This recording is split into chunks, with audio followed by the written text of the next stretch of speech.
Hello, and welcome to AIM Qualifications and Assessment Group.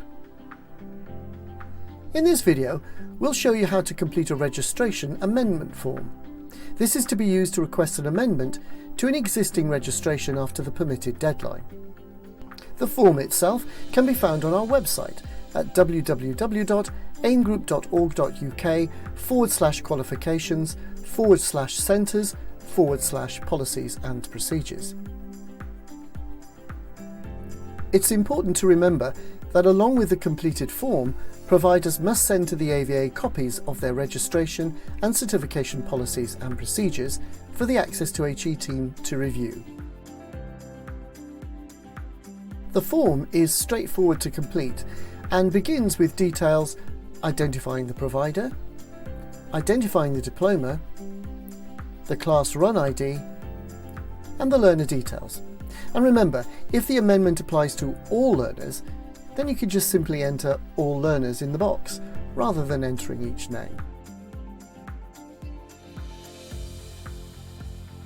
Please note that the AVA will not allow the change to registration if the unit to which the amendment relates is one that's already been achieved on the student's course and for which other students have already been assessed. Next, the units no longer required and those that need to be added must be identified. It's very important that providers check the number of credits to be removed and added match for graded and ungraded units.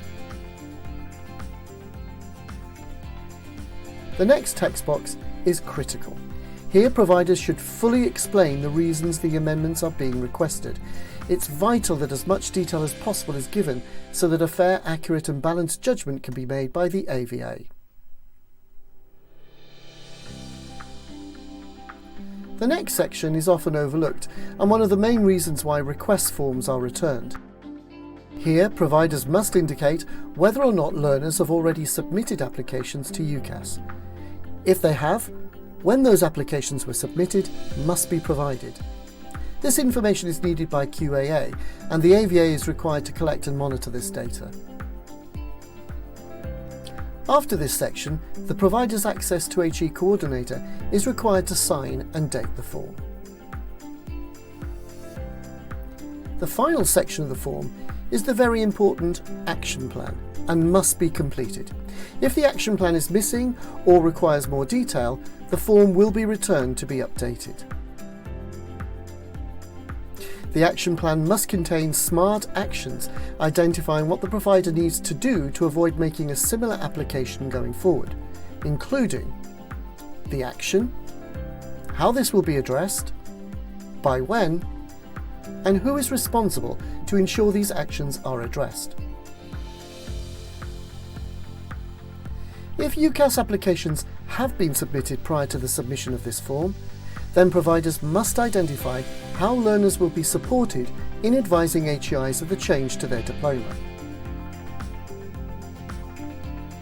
Once you've fully completed the form, send it together with the required documents to the AVA via the access2he@aimgroup.org.uk email address.